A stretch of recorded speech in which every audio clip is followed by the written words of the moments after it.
परमेश्वर पिता को आज के इस दिन के लिए धन्यवाद। आज 3 गवाहियां सुनने को मिली, उन सारी बातों के लिए भी मैं परमेश्वर को बहुत धन्यवाद देता हूं। सचमुच में हम संसार में कुछ ऐसी परिस्थितियों में आ गए हैं कि जिसको देख करके रोना आता है। और मैंने देखा है कि इन परिस्थितियों को देख करके सिर्फ बहनें ही नहीं रो रही हैं, परंतु पुरुष वर्ग भी बड़ा भारी महसूस करता है और एक बोझ है और कुछ करने की इच्छा होती है और कुछ कर नहीं पा रहे हैं। और पहली गवाही में मैंने देखा कि मात्र 4 लोगों से शुरुआत हुई और वो 4 लोगों में भी एक व्यक्ति था जिसने एक इनिशिएटिव लिया और उसने शेयर किया और वो 4 लोग सहमत हुए और 4 लोगों की सहमति के बाद 500 लोगों को आशीष मिली और 500 लोगों की आशीष हो जाने के बाद में काम खत्म नहीं हुआ। 2 दिन 3 दिन के अंतर पर फिर 2000 लोगों के लिए हुई और ये चीज बंद नहीं होती है। और आज वो गवाही सुनने के बाद हमारे अंदर भी कुछ जागा है और हमारी भी इच्छा हो रही है कि ठीक है, हम भी 10 से 20 से 50 से शुरू करेंगे। परमेश्वर पिता को बहुत धन्यवाद गवाहियों के लिए। बाइबल में गवाही देना सिखाया गया है और जब हम इन बातों को बांटते हैं तब विश्वास भी बढ़ता है और कुछ करने की इच्छा भी जागृत हो जाती है। दूसरी गवाही मैं सुन रहा था, उन्हीं के हस्बैंड ने एक और वर्णन किया कि जो दर्द उन लोगों का है वो देख पा रहे थे और उन्होंने कहा इस प्रकार से कि बड़ी भयानक परिस्थिति है और उसमें से मात्र 1 या 2 उदाहरण उन्होंने बताया। 1 दिन 2 दिन पहले की बात है, मेरे एक मित्र ने मुझको बताया कि ये प्रवासी लोग हजार किलोमीटर जा रहे हैं, यानी मुंबई से बिहार के कोने तक जा रहे हैं। तो आप अंदाज लगाइए, बिल्कुल नेपाल बॉर्डर हो जाता, यानी इंडिया के एक छोर से निकल करके दूसरे छोर पर, और वो भी पैदल। और कुछ तस्वीरें बता रहे थे कि एक बाप थक गया, अपने एक बच्चे को गोद में लिया है और दूसरा वाला हाथ से लेकर के, एक लड़की है छोटी सी चल रही है और फिर वो कैमरे वाले ने उसके पांव की तरफ बताया कि वो नंगे पैर चल रही है लड़की।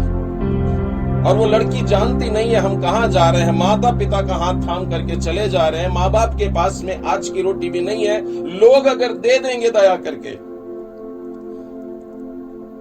तो मिल जाएगी रोटी, तो जी लेंगे और खा लेंगे और अपने सफर को पूरा करेंगे। जो स्कूटर पे निकले थे वे 2 दिन पहले निकले थे और आधा रास्ता भोपाल तक पहुंचे हैं, अभी 2 दिन और जाने के हैं। और सोचिए जो पैदल चल रहे हैं वो कैसे पहुंचेंगे उनके घरों को। आज अगर मसीह लोग खामोश बैठ गए तो सोचिए परमेश्वर उस दिन हमको देख करके खामोश बैठ जाएगा।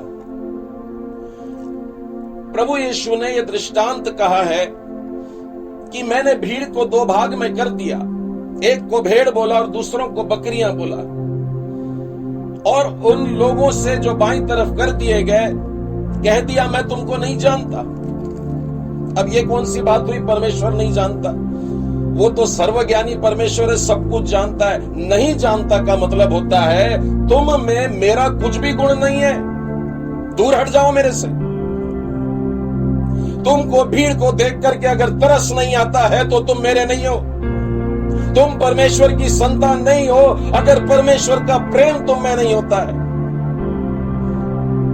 मेरे मित्रों, बहुत से लोग शायद बॉर्डर के पास में नहीं रहते हैं, रिंग रोड के पास में नहीं रहते हैं, शहर के बहुत कोने में रहते हैं। कोई बात नहीं, आप उन समूहों को मदद पहुंचा सकते हैं जो लोग रोटियों के पैकेट बनाते हैं। बड़ा सुनकर अच्छा लगा कि उस बिजनेसमैन ने भी मात्र सिर्फ बनाने के सामान का पैसा लिया और कोई मजूरी न की। तीसरा वाली गवाही जो हमने सुनी वो एक भाई दे रहा था और उस भाई ने, जवान लड़का है और उसकी आवाज से मैं पहचान गया कि गला भर गया। परिस्थितियां बड़ी भयानक उत्पन्न हो रही है। लोग समझ रहे हैं कि ये लॉकडाउन अभी खत्म हो जाएगा, लेकिन जाते जाते भी ऐसा लग रहा है कि गला मसक कर जा रहा है। और उस भाई ने इस बात के लिए परमेश्वर को धन्यवाद दिया कि बहुत समय से सैलरी अटकी हुई थी और शायद रिलीज हो गई है, तो परमेश्वर को बहुत धन्यवाद। प्रभु को धन्यवाद, भैया की सैलरी मिलती है। लेकिन ये जो सड़क पर निकले हुए लोग हैं ये दिहाड़ी हैं, रोजी वाले हैं, मजदूरी वाले हैं। मतलब कि ये वे लोग हैं जो दिन में जब काम करते हैं तो शाम को 10 रुपए, 20 रुपए, 50 रुपए, 100 रुपए हाथ में आते हैं और शाम को घर जाते समय सब्जी भाजी लेते हैं। घर में जाकर के अपनी पत्नी को देता होगा और बोलता होगा आज की कमाई हुई रोटी है। अब पति भी जानता है, पत्नी भी जानती है और अब तो बच्चे भी जान गए हैं कि रात को रोटी नहीं मिलती। सड़क से चलते जाओ, बड़ी आस से शोर देख लो, बड़ी आस से शोर देख लो कि कोई फ्लैट वाला कोई पैकेट दे देगा। मेरे मित्रों, आज मसीह लोगों को परमेश्वर का काम करने को उतर आने का समय है। आपको मालूम है, प्रभु यीशु के आने के पहले मार्ग तैयार करने के लिए यूहन्ना को भेजा गया और यूहन्ना से आकर के लोग पूछते थे कि हमें बताइए हमें क्या करना है। यूहन्ना ने कहा था कि तुम्हारे पास में अगर 2 है तो 1 दे दो, 2 शर्ट पहनते हो क्या तो तुम 1 शर्ट दे दो। तुम्हारे पास में अगर खाने को 2 रोटी है तो आज उसमें से 1 रोटी निकाल के अलग रख दो। मेरे और आपके पास में दिन में 2 बार चाय पीते हैं हम लोग, तो 1 बार की चाय अलग रख देते हैं हम लोग बड़ी आसानी से बाइबल फॉलो कर सकते हैं। मैं ये नहीं कह रहा कोरोना वायरस के लिए आप अगर नहीं देना चाहते इन लोगों को, क्योंकि बहुत से लोगों ने यह विचार भी डाला कि इसके साथ साथ वचन बांट रहे हैं कि नहीं, पहले बताओ। प्रभु यीशु ने 5000 की भीड़ को जब खाना खिलाया तो आपको मालूम है यीशु जानते थे ये 5000 में से 1 भी नहीं है जो वास्तव में मुझसे प्यार करता है। यीशु ने उनको डांट के भी बताया, तुम मेरे पीछे इसलिए नहीं आते कि मैं परमेश्वर का बेटा हूं, तुमको रोटी खाने को मिली है इसलिए आते हो। लेकिन यीशु ने रोटी देना बंद नहीं किया। मेरे मित्रों, इन परिस्थितियों में पहले रोटी तो दे दें। यीशु ने कहा जब मैं नंगा था तुमने मेरे को कपड़े नहीं पहनाए, जब मैं भूखा था तुमने मेरे को रोटी नहीं दी। और उसकी बाईं ओर खड़े वाले लोग पूछेंगे प्रभु जी ऐसा कब हुआ? तो प्रभु जी डेट गिनाएगा, दिनांक गिनाएगा। मार्च महीने के 2020 मार्च में, 2020 अप्रैल में, 2020 मई में मैं तेरे घर के सामने से गुजरा, मैं तेरे नगर के सामने से गुजरा और तूने मुझको नहीं देखा। तुम घर में बैठ करके खाते रहे और मैं भूखा सड़क पर चलता रहा। यीशु ने कहा जो तुमने इस संसार में रहते हुए इन छोटे के साथ किया है वो मेरे साथ किया है। मेरे मित्रों, अगर अभी तक भी नहीं किया है तो मैं बताना चाहता हूं आज भी हमारे देश की हालत बिल्कुल वैसे ही है। क्या आप अपनी मुट्ठी को खोलेंगे? यीशु को देखो, जब देने की बारी आई पिता को देखो, अपने इकलौते बेटे को दे दिया, पूरा दे दिया, 100% दे दिया, मरने के लिए दे दिया, कुर्बानी के लिए दे दिया। यीशु भी जब आया उसने अपने आप को दे दिया। मैंने क्या दिया? बहुत आसानी से हम लोग गा देते हैं यीशु को मैं सब कुछ देता, सब कुछ करता हूं कुर्बान। लेकिन जब वास्तव में बारी आती है तो क्या मैं सब कुछ देता हूं? Do I give my 100%? Bible हमको सिखाती है पूरा देना। अगर आप पुराने नियम के फॉलोअर हैं तो 10वां अंश देना है। यदि आप यूहन्ना के फॉलोअर हैं तो आपको 50 देना है, 50%। और यदि प्रभु यीशु के फॉलोअर हैं तो 100% देना है, 100%। एक बहन की भी गवाही सुनने को मिली। परमेश्वर पिता को धन्यवाद हमारे माता पिताओं के लिए जिन्होंने हमें यहां खड़े रहने लायक बनाया है, हमें विश्वास में बढ़ाया है। एक बार एक चर्च मीटिंग के बाद में मुझसे कोई कह रहा था, ऐसे ही कुछ मेमोरियल मीटिंग थी और उसके बाद में कहा ये गलत है ना ब्रदर? मैंने बोला क्या? बोले जो व्यक्ति गुजर जाता है ना उसको याद करके इस तरीके से नहीं करना चाहिए। मेरे प्रियो, बाइबल बताती है कि मसीह पर विश्वास करने वाला मरता नहीं है। हालेलुया, मरता नहीं है, केवल सो जाता है ताकि प्रभु के दिन उठाया जाए, जगा लिया जाए। बाइबल में प्रभु यीशु मसीह को मैं एक बार एक पहाड़ के ऊपर देखता हूं और उस पहाड़ के ऊपर उससे मिलने के लिए 2 जन आते हैं। मालूम है कौन कौन? मूसा और दूसरा एलिया। मूसा व्यवस्था को बताता है, मतलब द बुक ऑफ लॉज, और एलिया भविष्यवक्ताओं की पुस्तक को बताता है, और प्रभु यीशु मसीह सुसमाचार से आगे मतलब नई वाचा को बताते हैं। और बाइबल बताती है उन लोग किस बात पे चर्चा कर रहे थे। मतलब पुराने नियम का व्यवस्था देने वाला मूसा भी जानता है और एलिया भी जानता है, लेकिन मैं ध्यान अभी उसकी डॉक्ट्रिनल बातों पर नहीं, पर इतनी बात कहना चाहूंगा कि मूसा वो जन था जो मर गया था और गाड़ा गया था, और एलिया वो जन था जो मरा नहीं था और उठा लिया गया था। यानी परमेश्वर दोनों का परमेश्वर है, और मूसा भी आज जिंदा है और एलिया भी आज जिंदा है, और यीशु से आकर के मिलते हैं। इसलिए अपने प्रियजनों को स्मरण करने में पाप नहीं मेरे प्रियो। आप उसको ध्यान रख सकते हैं क्योंकि वो मरे नहीं परंतु जीवित हैं। और इस प्रकार से हम लोग जब गवाहियां देते हैं तो वास्तव में लोगों को बचाते हैं, उठाते हैं, जगाते हैं, फुर्ती से भरते हैं। और आज जो शास्त्र भाग मेरे सामने आया है उसका पहला वचन भी यही कह रहा है। उस नगर के बहुत से सामरियों ने उस स्त्री के कहने से यीशु पर विश्वास किया क्योंकि उसने गवाही दी थी। ये पूरी बातें जो आज सामरिया में हो रही है, सामरिया एक बड़ा स्टेट है और उसके अंदर एक नगर है सुखार, वहां पर यह घटना हो रही है। अब गांव वालों ने विश्वास कर लिया। देखिए, एक बड़ी संख्या के लोगों ने विश्वास कर लिया है, और लिखा है क्योंकि उस स्त्री ने गवाही दी थी। मेरे और आपके जीवन में गवाही होना चाहिए प्रियो। मेरे और आपके जीवन में ऐसी बात होना चाहिए कि हम अपनी जुबान खोलें और बात करें। अपने मुंह को बंद नहीं रखने का है। बाइबल कहती है जो मुर्दा होता है उसका मुंह बंद रहता है, वो बोल नहीं सकता। लेकिन जिंदा लोगों की पहचान है कि वो बोलते हैं। अब जब आप बोलते हैं तो क्या बोलते हैं? परमेश्वर की स्तुति करना, परमेश्वर को धन्यवाद देना। लोगों से क्या बोलें? लोगों को गवाही दे, मुंह से गवाही दे, अपने जीवन से गवाही दे, अपने कार्यों से गवाही दे कि आई बिलोंग टू जीसस, मैं यीशु का हूं। मुंह से बताकर बोलिए और अपने कार्यों से बोलिए। जब आप इस तरीके से बोलते हैं, करते हैं, सोचते हैं, तो नगर बचाया जाता है। बहुत से लोगों को जब मैं मिशनरी कॉल देता हूं तो लोग सीधा सीधा बोल देते हैं हमारे बस की बात नहीं है। बहुत बड़ा देश है भारत, 100 करोड़ के ऊपर की गिनती, और मैं अकेला क्या करूंगा? कुल मिलाकर के देख ले तो 2.5% मसीह लोग हैं, क्या कर लेंगे? कुछ काम के नहीं। लेकिन परमेश्वर एक एक को आवाज देता है, बुला लेता है और उनसे काम भी करवा लेता है। आइए ये 3 वचनों को बड़े ध्यान से अभी स्टडी करेंगे।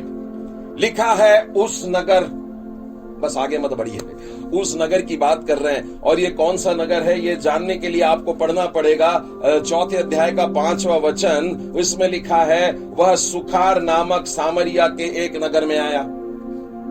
अब आप बाइबल में ढूंढने के लिए बैठेंगे सुखार कोई फेमस प्लेस है क्या? कोई ऐसी जगह जहां पर प्रभु यीशु आज वहां पर जा रहे हैं?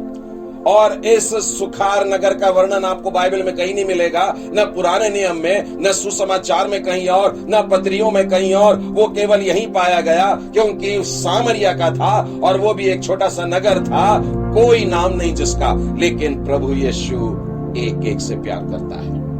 यदि आप सुखार में भी क्यों ना रहते हो, यदि आप छोटी सी नगरी के छोटे से झोपड़पट्टी के छोटी सी कुटिया में क्यों ना रहते हो, प्रभु यीशु आप में रुचि लेता है। प्रभु यीशु आपको बचाना चाहता है, प्रभु यीशु वहां जाना चाहता है। और लिखा है वो सामरिया में था। हाय, प्रभु यीशु सामरिया के एक नगर में गए थे। अब आपको मालूम है क्यों गए थे? 4 वचन में देखिए, क्लियर लिखा है और उसको सामरिया से होकर जाना अवश्य था। क्या प्रभु यीशु नहीं जानते थे कि वे यहूदी हैं? क्या प्रभु यीशु ये नहीं जानते थे कि यहूदी लोग सामरी लोगों से रिश्ता नहीं रखते हैं? प्रभु यीशु ये सारे सामाजिक नियमों को जो मनुष्यों के बनाए थे मालूम था, लेकिन वे परमेश्वर की इच्छा पर चलने वाले थे और वे परमेश्वर की इच्छा को पूरा करने वाले थे। लिखा है अवश्य। जो लोग यहूदिया और सामरिया का ज्योग्राफी जानते हैं, उन लोग जानते हैं कि इनके पास में बीच में एक पहाड़ी है और बड़ी आसानी से अगर आप पहाड़ी क्रॉस करके जाएं तो बहुत पास में पड़ जाता है, शॉर्टकट रास्ता है पर पहाड़ी का। लेकिन यहूदी लोग क्या करते थे कि सामरिया को अवॉइड करने के लिए कतरा करके 6 किलोमीटर लंबा रास्ता लेकर अपने गांव जाते थे कि इन लोगों से, यानी कि इन सामरियों से पाला ना पड़े, इनकी सूरत भी ना देखना पड़े। लेकिन प्रभु यीशु के लिए यही जरूरी था कि मैं सामरिया में से होकर के गुजरूं। प्रभु यीशु प्रत्येक को देखता है, एक एक को चाहता है और परमेश्वर एक का भी नाश नहीं चाहता है। वो सामरिया में जाएंगे और एक छोटे से नगर में, सुखार में वहां पर जाने वाले थे। लिखा है उस नगर के बहुत से सामरियों ने यानी कि एक बड़ी संख्या है, बड़ी संख्या के लोग उस नगर के जो थे वो इस स्त्री के कहने पर प्रभु यीशु पर विश्वास करते। एक स्त्री के कहने पर। मैं जिस स्थान से जुड़ा हूं वहां पर अलग अलग प्रचारक लोग हैं जो लेंट के सीजन में वो 40 दिन की उपवासकालीन प्रार्थना सभा में घर घर जाकर के प्रार्थना किया करते। तो एक जगह ऐसा हुआ कि किसी ने कुछ एडजस्टमेंट करवाया था और वो परिवार ने कहा इस दिन नहीं जमती, किसी और दिन करें। तो उस दिन चर्च की एक प्रचारिका फ्री थी और इसीलिए उनका नाम वहां पर लिखा गया। आगे सुनकर के आपको बड़ी परेशानी होगी। जब ये बहन उनके घर में पहुंचती है तो घर के दरवाजे से ये मसीह व्यक्ति ने उस बहन को भेज दिया, बोले हमें नहीं करवानी है प्रेयर आपसे। और कारण क्या था? क्योंकि वो स्त्री थी। आज भी हम मसीह लोग अगर इस प्रकार की सोच रखते हैं तो हमने तो बाइबल नहीं पढ़ी लगता, या कम से कम यूहन्ना का ये 4वां अध्याय नहीं पढ़ा ऐसा लगता। प्रभु यीशु ने सामरिया पे नजर रखी थी, जरूरी था सामरिया पर नजर रखे हुए, और प्रभु यीशु जरूरी था कि उस कुएं पर जाकर के बैठते जहां पर गांव की बाकी महिलाएं अभी नहीं आएगी। उन्होंने सुबह आकर के पानी भर लिया 6 बजे, लेकिन एक महिला है, वो गड़बड़ वाली महिला है और स्वभाव से अच्छी नहीं है, चरित्र से गड़बड़ है, और वो दोपहर के 12 बजे के बाद पानी भरने आती है। नॉर्मल से टाइम टेबल एकदम अलग था। लेकिन प्रभु यीशु उस कुएं पर बैठ जाते हैं, इंतजार करते हैं, क्योंकि यीशु की नजर सारे गांव पर थी। और उस स्त्री से जो बातचीत होती है वो इस किस्म की बातचीत होती है कि ये महिला पानी भरना छोड़ करके, बाइबल में अगर आप पढ़ेंगे तो वहां पर एक वचन लिखा है कि अतः वह अपना घड़ा वहीं छोड़कर नगर में चली गई और लोगों को जाकर बताने लगी। ये स्त्री आई किस लिए थी? नगर से बाहर निकलकर, कुआं एकदम घर के बाजू में नहीं था, बहुत लंबा चल करके जाना पड़ता था, गांव के बाहर जाना पड़ता था, और वहां जाकर के एक भारी सा बर्तन अपने कंधों पे लेकर के आना पड़ता था। और क्या मालूम एक से ज्यादा हो। मैं भारत देश में जब राजस्थान की बहनों को देखता हूं तो उनके सर के ऊपर एक गुंड और दूसरा और तीसरा और चौथा, और ऐसे करते करते महिलाओं की लाइन लगी है और 10-15 महिला ऐसी चली जा रही हैं। फोटोग्राफर बड़े सुंदर सुंदर फोटो लेके कैलेंडर में छपवा देते हैं और हमको बड़ा अच्छा लगता है, बड़ी सुंदर तस्वीर है, लेकिन उसके पीछे का दर्द देखो कि ये बहनें हैं जो 10-10 किलोमीटर भी दूर चला करती थी एक समय, 10 किलोमीटर, फिर कम होकर के 5 हुआ, 4 हुआ, लेकिन अभी भी दूर दूर तक जा करके ये पानी भर करके लेकर के आती थी। ये महिला अकेली गई है क्योंकि गांव की बाकी बहनें उसके साथ रहना नहीं चाहती थी। आपको मालूम है कारण क्या है उसका? प्रभु यीशु ने जब बात किए तो उस बात को भी उजागर किए और उसने कन्फेशन करी, और उसके बाद ही ये परिवर्तन उसमें आ रहा है। ये पानी भरने के लिए आई थी, उसके लिए जीवन की जरूरत थी कि वो पानी भरे। वो रोज रोज आकर के दोपहर की कड़ी धूप में आकर के तड़पते और पांव को झुलसते हुए आती थी, परेशान थी। इसलिए जब यीशु ने पानी देने की बात कही तो बड़े जल्दी बोली, प्रभु जी मेरे को ये दे दो पानी, मैं बार बार आने से थक जाऊं। लेकिन प्रभु यीशु का इशारा कहीं और था और प्रभु यीशु ने आत्मिक लेवल पे बात करना शुरू की, परमेश्वर की आराधना की बात करना शुरू की। और यह स्त्री कायल हुई, यह स्त्री को अपने पाप का बोध हुआ और वो जान गई कि मैं जिससे बात कर रही हूं ये मसीह है। जिस घड़ी उसने जान ली कि ये आने वाला वो ही मसीहा है, बाइबल कहती है उसने अपना घड़ा वहीं पटक दी और दौड़ लगाई। जब आपको कोई खुशखबरी मिल जाती है, छोटे बच्चे का रिजल्ट निकलता है और उसकी टीचर बताती है बेटा तुम फर्स्ट आए हो, और वो उछल पड़ता है और स्कूल से लेके घर तक नाचते हुए आता है और घर में नाचते हुए मिलता है, वैसे ही यह स्त्री यीशु से मिलने के बाद अपने पुराने मनुष्यत्व को भुला बैठी कि मैं पापी थी, लेकिन यीशु की आवाज सुनी हूं, मेरे को मसीह मिल गया। इतना कह करके उसने अपना घड़ा वहीं छोड़ दी, अपनी इच्छा को वहीं छोड़ दी, अपनी अभिलाषाओं को यीशु के चरणों पर छोड़ दी और दौड़ती हुई गई नगर में। सुखार के गांव में जाकर के पहले घर के पहले ही चिल्ला उठी, अरे बहना जल्दी आ, एक खुश खबर है, अरे भैया तुम भी आओ और तुम भी आओ और तुम भी आओ। कहते हुए उसने पूरे गांव को अपने अपने घरों से बाहर निकलने के लिए विवश किया। और जब वे गांव से बाहर निकले, अपने अपने घरों से बाहर निकले, तब लिखा है उस स्त्री ने उससे लोगों से सिर्फ इतना ही कहा, उसने सब कुछ जो मैंने किया था मुझे बता दिया। मैं जो करती हूं तुम भी जानते हो, पर तुमने कभी नहीं समझाया, कभी कुछ बोले नहीं। लेकिन आज एक यहूदी व्यक्ति आ गया, आज मसीहा आ गया और उसने मेरे जीवन की सारी आप बीती बता दी मुझको। आओ देख लो कहीं यही तो मसीह नहीं है। और बाइबल कहती है इसीलिए जब ये सामरी उसके पास आए तो उससे विनती करते हैं। सामरी लोग क्यों आए, ये पूरा गांव क्यों आया, तो बाइबल कहती है इस स्त्री के कहने के कारण। मेरे प्रियो, परमेश्वर ने स्त्री को अदन की बारी में देखते हैं। बाइबल कहती है परमेश्वर ने, दूसरे अध्याय में मिलेगा ये कि परमेश्वर ने जब आदम को बनाया तो ये भी कहा कि आदम का अकेला रहना ठीक नहीं है, मैं उसके लिए एक ऐसा सहायक बनाऊंगा जो उससे मेल खाए। तो जो उदाहरण मैंने आपको बताया कि हम तो केवल पुरुष प्रचारकों से सुनते हैं, तो पुरुष प्रचारक जान ले कि परमेश्वर ने आपके साथ में जो स्त्री दी है, पत्नी दी है, वो आपकी सहायक है और आपसे मेल खाती है। मतलब 50-50 है, मतलब आप जो करते हैं उसमें भी आपकी सहायता करती है। मतलब स्त्री का भी उपयोग परमेश्वर के राज्य के कार्यों के लिए होता है।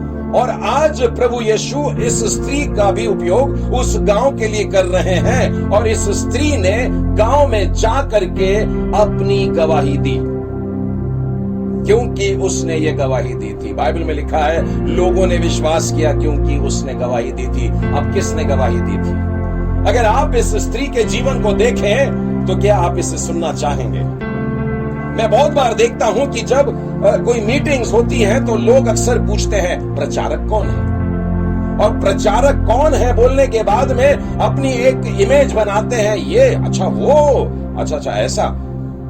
वे उस व्यक्ति के जीवन में से झांक करके निकालना चाहते हैं कि ये व्यक्ति कैसा है। अरे ये तो अपने ही शहर का है ना, हाँ वही लड़का जो ऐसा करता था वैसा करता था, अब अचानक प्रचारक बन गया है।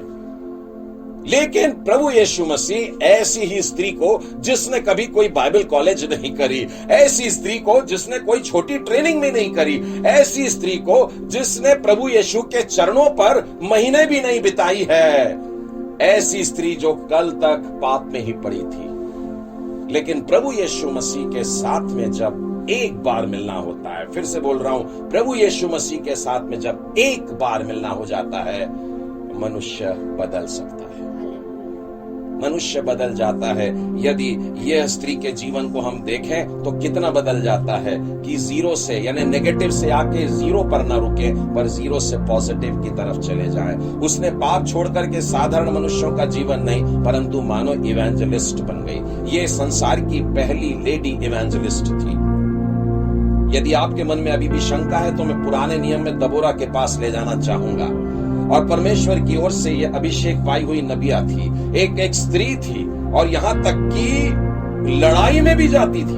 यानी राजा ने बोला कि मैं ये लड़ाई तेरे बगैर नहीं जाऊंगा, तेरे को मेरे साथ चलना पड़ेगा। तो नबी ने कही, उस दबोरा बहन ने कही, हाँ मैं भी साथ चलूंगी, जरूर चलूंगी। इस प्रकार से वो बोलती है। परमेश्वर के जीवन में आना मतलब हमारा मसीह जीवन जो है एक युद्ध है, और इसमें सबको चलना है, पुरुषों को चलना है, स्त्रियों को चलना है, हर एक को अपने अपने वचन की तलवार लेकर के चलना है और गवाही देते जाना है। गवाही मतलब अपने जीवन की बातें सामने रखना। साधारणतः गवाही में लोग इस प्रकार से बताते हैं कि पहले मैं ऐसा था और बाद में मैं ऐसा हो गया, यानी कि परिवर्तन की गवाही जब देते हैं। जब आप अन्य जातियों के साथ में बात करते हैं तो परिवर्तन की गवाही दी जाती है, और परिवर्तन की गवाही में मनुष्य बताता है कि मैं कैसे पाप में गिरा हुआ था और फिर बाद में किस रीति से मुझको परमेश्वर ने बचा लिया।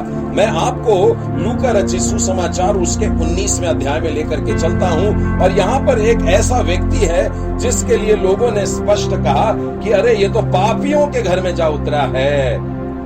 कुड़कुड़ा के बोल रहे हैं। नाम मालूम है कि उसका नाम जक्कई है, बड़ा फेमस व्यक्ति था, और पूरे यरीहो में वही था जो इतना नाटा था, और वो गूलर के पेड़ पर चढ़कर बैठा हुआ था, और यीशु ने जाकर के उसी को बुला लिया। जक्कई के लिए लिखा है वो देखना चाहता था कि यीशु कौन है। उसकी ये उत्सुकता यीशु को उसके पास में लेकर के आ गई। मेरे प्रियो, अगर आप यीशु को जानने के भी उत्सुक हैं तो बाइबल कहती है यीशु आपके पास में आ गया, और सिर्फ आ नहीं गया, आपको अपने पास बुलाया, और अपने पास नाम लेकर के बुलाया, और नाम लेकर के बुलाने के बाद बोला मैं तेरे साथ में रहना चाहता हूं। आपको बोलने की जरूरत नहीं, यीशु मेरे को पीछे चलने दो।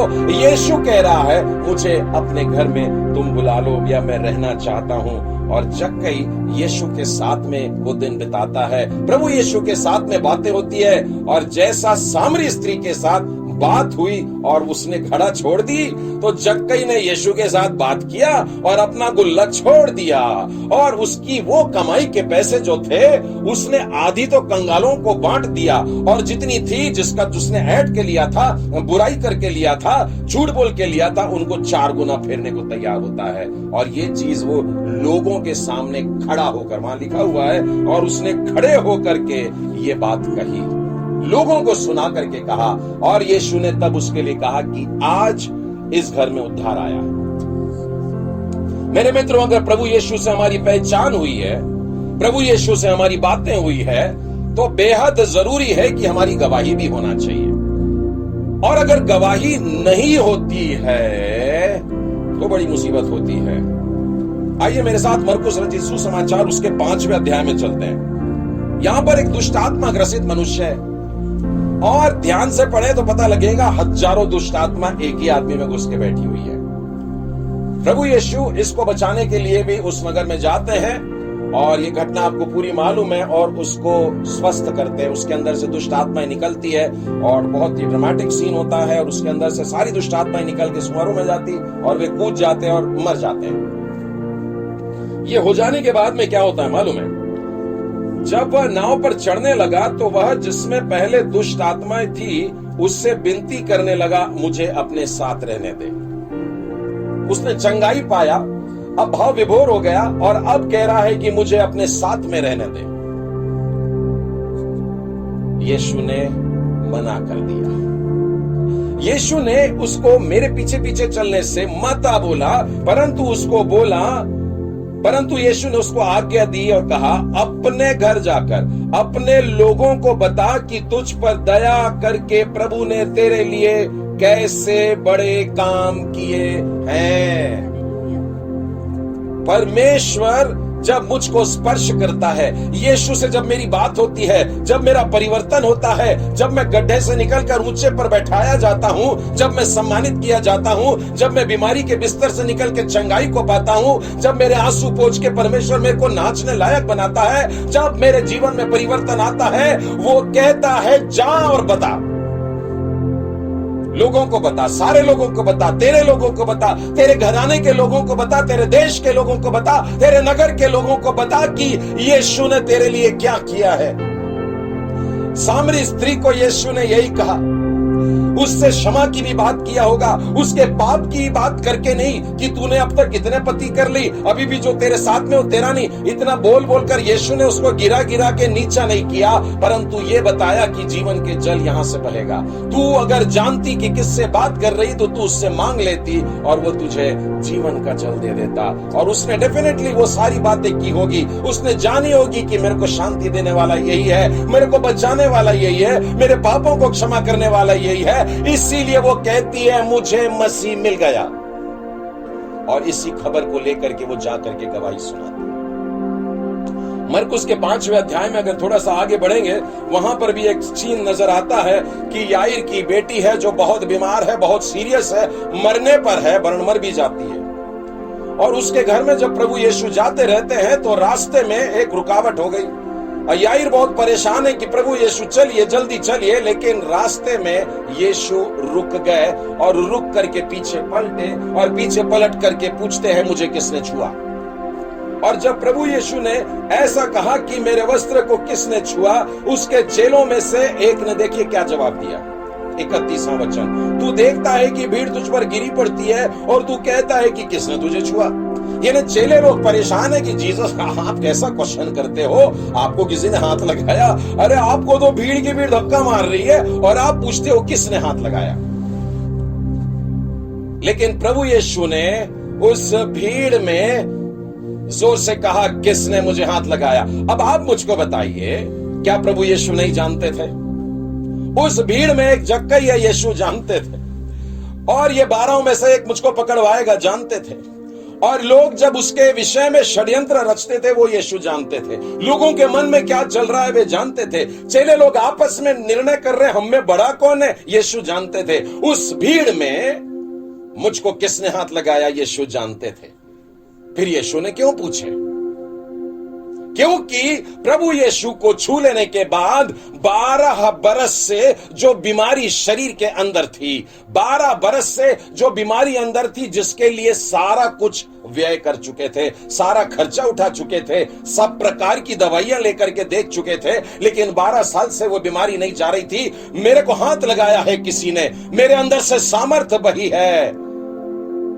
और यीशु ने ये नहीं बताया कि किसी को चंगाई मिली है, लेकिन यीशु ने बस इतना ही बोला मुझको किसने छुआ। प्रभु यीशु ने उस भीड़ में क्या उस स्त्री को गिराने की इच्छा से कि हाय तेरे को कैसी बीमारी थी, क्योंकि इस तकलीफ में सामाजिक व्यवस्था ऐसी थी कि स्त्रियों ने समाज में नहीं आना है, लोगों के बीच में नहीं आना है, दूरी बना करके रखना है। लेकिन प्रभु यीशु ने उसको छूने दिया, अपने देह को छूने दिया, अपने वस्त्र को छू लेने दिया।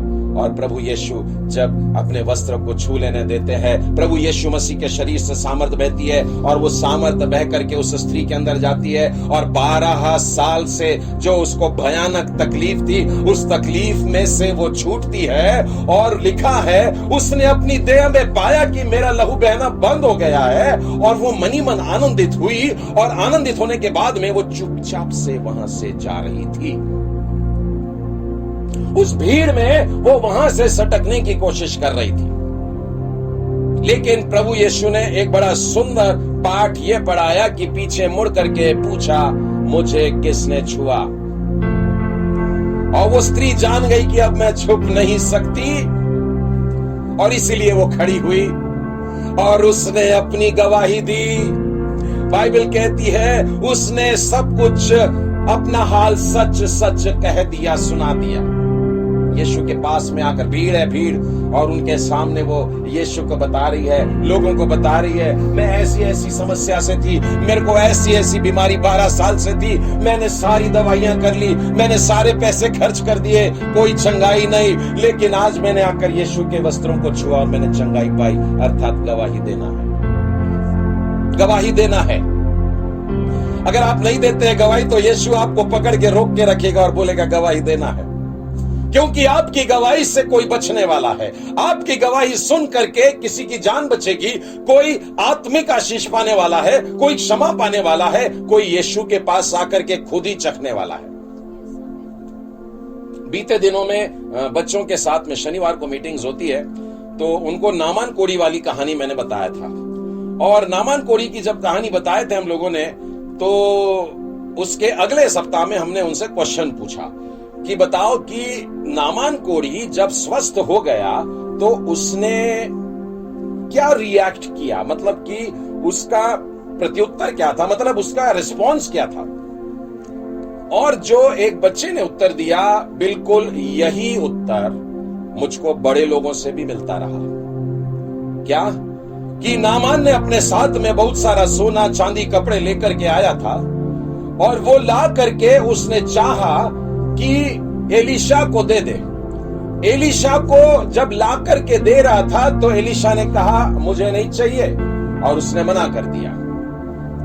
लेकिन बहुत कम लोग हैं जो एलीशा और नामान की पूरी कहानी जानते हैं।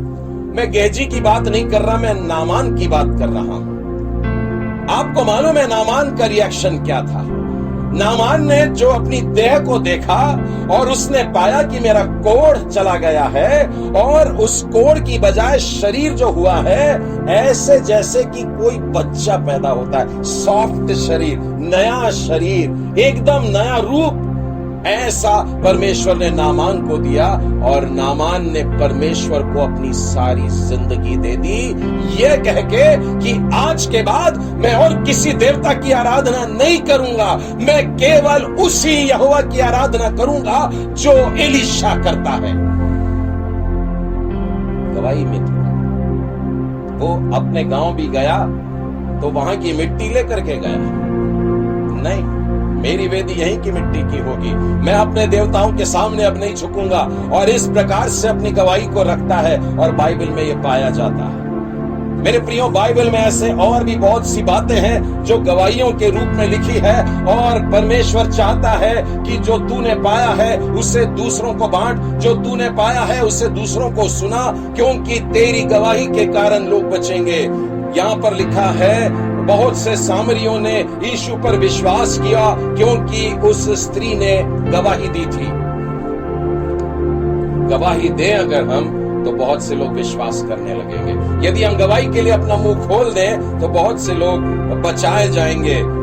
उसने सब कुछ जो मैंने किया था मुझको बता दिया। मेरा और आपका जीवन कुछ भी छुपा हुआ नहीं है, हम परमेश्वर से छुप करके अपना जीवन नहीं जी सकते।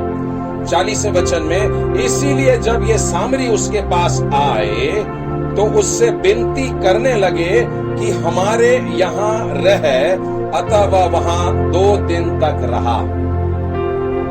सोचिए जरा इस बात पर। एक समय था जब प्रभु यीशु ने अपने चेलों को बोला था, मैं मत्ती रचित सुसमाचार और उसके 10वें अध्याय में आपको लेकर के चलता हूं। मत्ती के 10वें अध्याय और उसके 5वें वचन में लिखा है, इन 12 के यीशु ने आज्ञा देकर भेजा, अन्य जातियों की ओर न जाना और सामरियों के किसी नगर में प्रवेश न करना। बड़ी स्ट्रिक्ट आज्ञा देकर के यीशु अपने चेलों को भेज रहे हैं और बता देते हैं, खबरदार सामरियों के गांव में तुमको नहीं जाना है। लेकिन अब देखिए क्या हो रहा है। जब ये सामरी उसके पास आए तो उससे विनती करके कहने लगे, हमारे सामरिया में रह जा, अतः वह वहां 2 दिन तक और रहा। प्रभु यीशु मेरी और आपकी विनती को देखिए कहां तक सुनते हैं।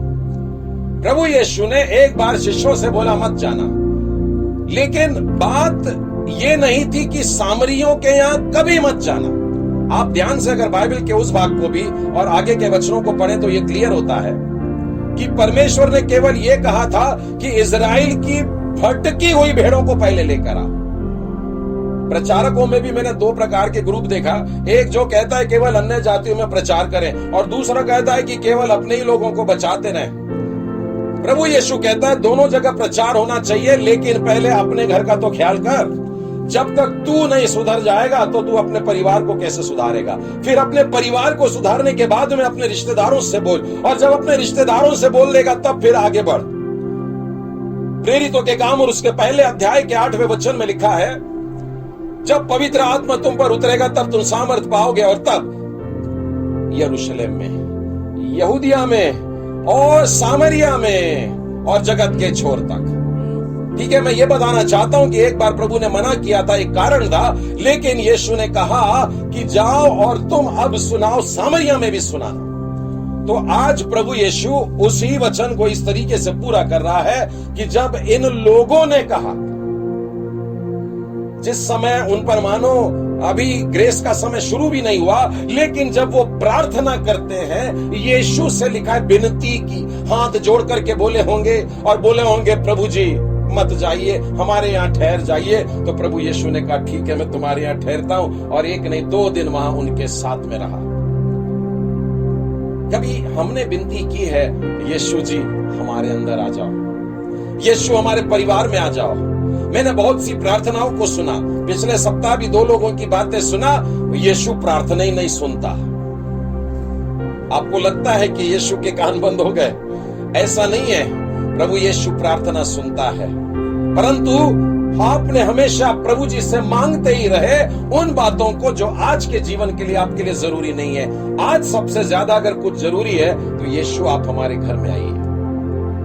आपके परिवार में जब प्रभु यीशु आकर के मुख्य कुर्सी पर बैठ जाएंगे, उसके बाद परिवार की आवश्यकताएं बताने की जरूरत नहीं पड़ने वाली, अपना रोना रोने की जरूरत नहीं पड़ने वाली। प्रभु यीशु को अपने घर में बुलाना है। मालूम है, ये सामरिया के लोग ने अपने घर में बुलाया क्योंकि वो जानते थे कि ये लड़की को हमने बहुत समझा दिया था और अब हाथ से निकल गई वाली लड़की है, और अब 1 पति 2 पति 3 4 5 और 6वां भी चल रहा है, और इससे तो कोई उम्मीद ही नहीं। लेकिन मेरे प्रभु जी आपने ऐसे गौन केस को भी संभाल लिया। आप आइए हमारे घर, और यीशु को अपने घर ले जाना चाहते हैं। और वो 2 दिन सामरियों के लिए बड़ी बड़ी सभा हुई होगी, बड़ी चंगाई की भी सभा होगी। और मैं तो समझता हूं, देखिए आगे का वचन क्या बताता है, और उस सामरिया में जाकर के 2 दिन तक रहा, उसके वचन के कारण और भी बहुत से लोगों ने विश्वास किया। मतलब प्रभु यीशु ने वहां पर भी एक महासभा आयोजित कर दी, सुसमाचार महासभा सामरिया, और प्रभु यीशु प्रचारक। हमारे शहर में भी बड़े बड़े मेगा कॉन्फ्रेंसेस होते हैं। नागपुर शहर में कस्तूरचंद पार्क है, पार्क जैसा तो नहीं है, मैदान है सूखा, लेकिन उस मैदान में हजारों हजार लाख के करीब लोग आ जाते हैं और एक महासभा बढ़ती है। लेकिन बाइबल बताती है ये महासभा की शुरुआत जो है, ये चंगाई की भी सभा हो सकती है, ये सुसमाचार आत्मिक चंगाई की भी सभा हो सकती है, लेकिन है महासभा, क्योंकि पूरा प्रदेश आज इकट्ठा हुआ है, 2 दिन के लिए इकट्ठा हुआ है। पर ध्यान यहां दीजिए कि ये महासभा इसलिए हो पाई क्योंकि एक व्यक्ति के साथ प्रभु यीशु ने व्यक्तिगत सुसमाचार प्रचार किया। छोटी सी शुरुआत। ये लॉकडाउन अभी समाप्त होने पर आएगा, उसके बाद महासभा की परमिशन नहीं होगी, लेकिन व्यक्तिगत सुसमाचार प्रचार की खुल्लम खुल्ला होगी। एक व्यक्ति दूसरे के साथ में, यानी 2 जन रह सकते हैं, आप वचन बांट सकते हैं। प्रभु यीशु ने उस कुएं पर बैठ करके वास्तव में उस बहन का इंतजार किया। उस कुएं पर बैठना आसान बात नहीं थी, उस कुएं के गर्म पत्थरों पर इंतजार करना आसान बात नहीं थी। जब खाने का समय था, अगर आप पढ़ेंगे ना बाइबल तो पता चलेगा, क्योंकि शिष्य लोग नगर में खाने के लिए गए हुए थे। यूहन्ना 4 बता रहा है चेले लोग कहां हैं, यीशु अकेले कैसे हैं? यीशु अकेले नहीं आए थे, यीशु अपने चेलों के साथ में आए थे, लेकिन चेलों को लग गई भूख और वे अपना खाना पीने का प्रबंध करने के लिए गांव में चले गए। यीशु अकेले बैठे हैं और इस एक भटकी हुई आत्मा को बचाने के लिए बैठे हैं और आज वो बचा कर ही जाएंगे। ये काम करने के लिए प्रभु यीशु आए और जब वो स्त्री आती है तो उसके साथ परमेश्वर के राज्य की बातें करती है। यही वो स्त्री है जिससे यीशु ने कहा कि आज भी परमेश्वर ऐसे आराधकों को ढूंढता है जो उसकी आराधना आत्मा और सच्चाई से करते हैं। कोई पापी को सुनाने वाले वचन है कि जरा सोचिए, बड़ी ऊंची सोच पे बात जो करते हैं केवल इस प्रकार से। परमेश्वर ने इस बहन को कितना आदर दिया, इस बहन को कितना चेंज किया, उसको ट्रांसफॉर्म किया, उसको बदल दिया। उसके जीवन में बोल करके छी तू पापी है नहीं बोला, परंतु इन वचनों के द्वारा परमेश्वर के आंगन में ले जा करके खड़ा कर दिया और उससे कहा है आत्मा और सच्चाई से आराधना करेगी, परमेश्वर पिता की तू संतान ठहरेगी। उसके पाप को मानो मिटा दिया। यीशु को पाप क्षमा करने का भी अधिकार है और उसको नया जीवन प्रदान करता है, जिसके कारण ये परिवर्तन आता। ये व्यक्तिगत सुसमाचार प्रचार है। ये तो हम कभी भी कर सकते हैं। हम बड़ी बड़ी सभाओं को नहीं ले सकते, हजारों और सैकड़ों और लाखों लोगों को सुसमाचार सुनाना मेरे और आपके बस की बात नहीं होगी, लेकिन एक को सुना सकते हैं। आपके पड़ोस में कोई है, आपके बगल में कोई है, आपके साथ काम करने वाला कोई है, आपके साथ रोज मिलने वाला कोई है, ऐसा कोई व्यक्ति जो आपके साथ में अपने आंसुओं को बांटने को तैयार है, आप उसके साथ में यीशु का सुसमाचार को बांटेंगे तो आपकी ये छोटी सी शुरुआत महासभा की तैयारी बन जाएगी। आपका छोटा सा पहल। कल मैं छोटे बच्चों के साथ में कुछ साइंस के एक्सपेरिमेंट्स कर रहा था, उसमें मैंने यही बताया कि जब तक हमारे हाथ में है वो केवल 5 रोटी और 2 मछली रहेगी, लेकिन जब हम यीशु के हाथ में 5 रोटी 2 मछली देते हैं वो महासभा बैठा देता है, 5000 को खिला देता है। मेरी तो समझ में ही नहीं आया कि 5 रोटी और 2 मछली सबने खाई, पेट भर के खाई, ठूस के खाई और उसके बाद भी 12 टोकरी खत्म ही नहीं हुई, भर के उठाई। इतना भरपूर कर देता है। यदि हम एक छोटी सी शुरुआत करने को तैयार रहे, यदि हम अपनी गवाही देने को तैयार रहे, और गवाही देने से भागना नहीं है, गवाही देने से डरना नहीं है, गवाही देने से शर्माना नहीं है। ये मेरा और आपका वो जीवन है जो अनंत जीवन की तरफ मुझको ले जा रहा है, उनको भी लेकर के जाएगा। मुझको पौलुस का उदाहरण बड़ा सुंदर लगता है। उसने अपनी इन पत्रियों में न जाने कितनी बार, प्रेरितों के काम में पढ़िए 4 बार उसने बार ये वर्णन आता है कि मैं दमिश्क के मार्ग से जा रहा था और दमिश्क के मार्ग पे अचानक एक लाइट चमकी और फिर उसमें से आवाज आई, तू मुझे क्यों सताता है। देखिए, किसी व्यक्ति को अपने बारे में यह बताना कि मैं अन्याय करता था, मैं झूठ बोलता था, मैं लोगों पर अत्याचार करता था, मैं उनको मार डालता था, बोल करके बताना बड़ी भयानक बात है। लेकिन उसने ये बताना चाहा कि मेरे यीशु ने मुझको बदल डाला। पहले मैं यीशु के प्रचारकों को मारा करता था, यीशु के नाम से प्रार्थना करने वालों को मार डालता था, जेल में डालता था, लेकिन अब मैं यीशु के लिए मरने को तैयार हूं। प्रेरितों के काम के 20वें अध्याय में यरूशलेम में एक बड़ी भीड़ के सामने खड़े होकर के पौलुस प्रेरित यही वाली गवाही फिर से सुनाते हैं और 2 चैप्टर के बाद 26वें अध्याय में चलिए, वहां पर राजा अग्रिप्पा के सामने खड़े हैं, वहां पर फिर से एक बार यही गवाही को सुनाते हैं। लेकिन यही गवाही उनके जीवन की परिवर्तन की गवाही, मेरे और आपके जीवन का अगर परिवर्तन हुआ है, प्रभु यीशु ने मुझको और आपको बदल डाला है, तो हमको आज ये परिवर्तन का सुसमाचार एक व्यक्ति को जाकर के सुनाना है। ये व्यक्तिगत सुसमाचार प्रचार हमारे भारत देश की बहुत बड़ी जरूरत है। यदि आप एक जन को ये सुसमाचार बांटेंगे, सुनाएंगे, तो प्रभु जी महासभा की तैयारी कर रहा है। और लिखा है वहां 2 दिन रहा, उसके वचन के कारण बहुत से लोगों ने विश्वास किया। पहली बार स्त्री ने बोली थी, लोग सुन रहे थे और लोग यीशु के पास आए, और फिर उसके बाद यीशु बोल रहा है और पूरा गांव सुन रहा है, और लिखा है विश्वास किया। आखिरी वचन 42 वचन में देखिए क्या लिखा है, और उस स्त्री से कहा। अभी देखिए, गवाही देने वाले से कह रहे हैं गांव वाले, अब हम तेरे कहने से विश्वास नहीं करते, क्योंकि हमने आप ही सुन लिया है और जानते हैं कि यही सचमुच में जगत का उद्धार करता है। लोगों का मन परिवर्तन करना मेरे और आपके बस की बात नहीं है। ये परमेश्वर का आत्मा है जो कार्य करता है। आपने उससे प्रभु यीशु के पास में ला करके बैठा देना आपकी और मेरी बस इतनी ही जिम्मेदारी है। जब वो प्रभु यीशु से बात करता है तो परमेश्वर का आत्मा कार्य करता है। मैं आपको यूहन्ना रचित सुसमाचार के ही 15वें अध्याय में लेकर के चलता हूं, जहां पर यह स्पष्ट होता है कि ये पवित्र आत्मा का कार्य है। 15वां अध्याय उसके 26वें वचन में लिखा है, परंतु जब वह सहायक आएगा जिसे मैं तुम्हारे पास पिता की ओर से भेजूंगा, अर्थात सत्य का आत्मा जो पिता की ओर से निकलता है, तो वह मेरी गवाही देगा। यानी पवित्र आत्मा जो हमें दिया गया है किस लिए है? प्रभु यीशु मसीह की गवाही देने के लिए। मेरे प्रियो, गवाही देना सीख ले। ये लोगों की जान बचाती है, लोगों की आत्माओं को बचाती है। आज भारत देश में जो सीन चल रहा है वो ये है कि रोज हजारों की संख्या में पलायन हो रहा है। सांसारिक नौकरी करने के लिए जहां लोग महानगरों में गए थे, वहां से लौट रहे हैं, उदास होकर लौट रहे हैं, दुखी होकर के लौट रहे हैं, निराश हो गए हैं, टूट गए हैं।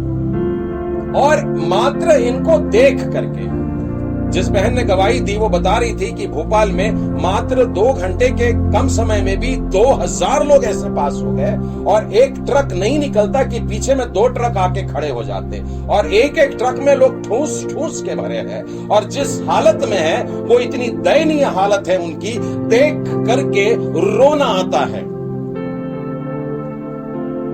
अब एक तस्वीर और बताना चाहता हूं। जा रही है, भीड़ की भीड़ जा रही है, हजारों में जा रहे हैं, लाखों में जा रहे हैं, मेरी और आपकी नजरों के सामने से जा रहे हैं। कलीसिया खड़ी होकर के देख रही है, चर्च के लोग देख रहे हैं, मसीह भाई मसीह बहन देख रहे हैं। इन लोग जा रहे हैं और वो अग्नि की तरफ जा रहे हैं, नाश होने के लिए जा रहे हैं, अनंत काल की मृत्यु की तरफ जा रहे हैं। इनकी तरफ देख करके अगर आत्मिक बोझ आता है, एक आंसू बहता है, एक कदम आप उठाएंगे और अपना सुसमाचार बांटना शुरू करेंगे। ये देश को बचाना है प्रियो। परमेश्वर ने मुझको और आपको अगर इस देश में रखा है तो इसीलिए रखा है कि मेरी प्रजा के लोग अगर दीन होकर के मुझसे दुआ मांगेंगे, मैं उनके देश को ज्यों का त्यों कर दूंगा। I will restore the nation. मैं उनके राष्ट्र को फिर से एक बार हरा भरा कर दूंगा, यदि मेरी प्रजा के लोग दीन बने। आज एक स्त्री ने, जिसका पापमय जीवन था, यीशु के चरणों में आकर के सब कुछ चेंज हुआ।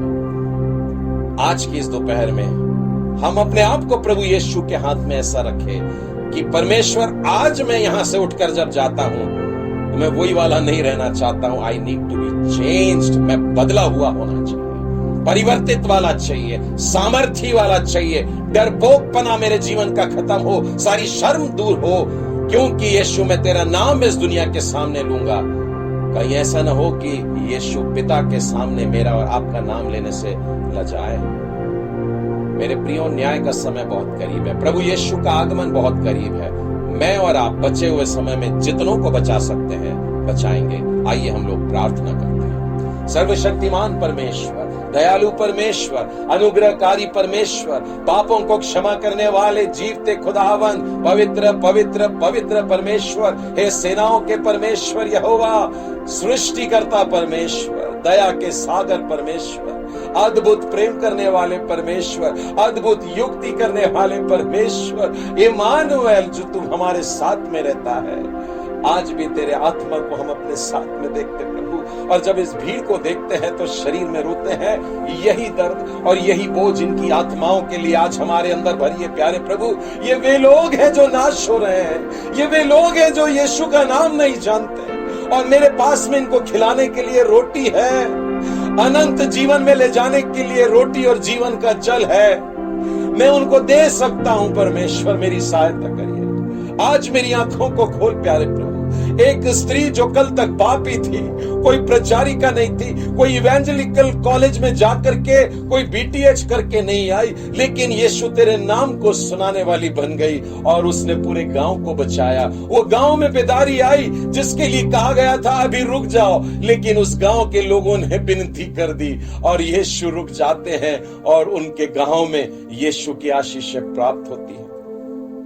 प्यारे प्रभु जी, हम अपने देश के लिए और देश के साथ साथ विदेश के अन्य भागों में जहां पर ये महामारी ने अपना कहर दिखाई है, प्रभु जी आपसे प्रार्थना करते हैं, हम आपसे विनती करते हैं प्यारे परमेश्वर पिता, इस बीमारी से पीड़ित न जाने कितने सैकड़ों हजारों लोग हैं। दया करिए प्रभु जी, आप उन्हें जीवन दान दीजिए प्यारे परमेश्वर। तेरा सुसमाचार सुने बगैर न निकला कोई यहां से प्रभु, ऐसा होने दीजिए।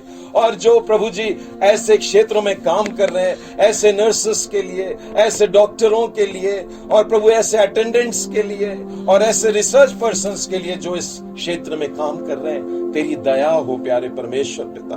हम प्रभु जी अपने उन प्रियजनों के लिए भी प्रार्थना करते हैं जो विशेष करके कोरोना वायरस वार्ड में पोस्टिंग की गई। प्यारे प्रभु जी, आपका अनुग्रह उन पर हो, आपका कवच उनको चारों तरफ से घेर के रखे, तेरा पवित्र लहू उनको संभाल के रखे प्रभु जी, कि वे इनके बीच में भी चलेंगे और प्यारे परमेश्वर शैतान न छू पाए उनको। हे प्यारे परमेश्वर, तेरे को छू लेने से 12 साल की बीमारी चली जाती है, ये तो 6 महीने का वायरस है। हे प्यारे प्रभु जी, जितने तेरे नाम से छुए जाते हैं वे बचाए जाएं, जितने तेरे वचन को छू लेते हैं बचाए जाए, जितने तेरे वचन को सुनकर तुझ पर विश्वास करते हैं वे भी बचाए जाएं। हे दयालु परमेश्वर पिता, हम सारे देशों के लिए जहां पर महामारी भयानक रूप से फैली है प्रार्थना करते हैं। हम यूएस के लिए प्रार्थना करते, चीन के लिए प्रार्थना करते प्यारे परमेश्वर, हम इटली और स्पेन के लिए और फ्रांस के लिए प्रार्थना करते, अन्य बहुत सारे आस पड़ोस के भी ऐसे राज्य हैं, राष्ट्र हैं प्रभु जो इस तकलीफ से जा रहे हैं। प्यारे परमेश्वर पिता, आप अपनी चंगाई भरे हाथ को रखिए और इनका मन परिवर्तित हो। ये तेरे वचनों को सुन करके तेरे पास आए प्रभु, यीशु के क्रूस के तले आकर के अपने पापों का अंगीकार करें, यीशु को अपना उद्धारकर्ता करके ग्रहण करें और अनंत जीवन में प्रवेश करने वाले बन सके।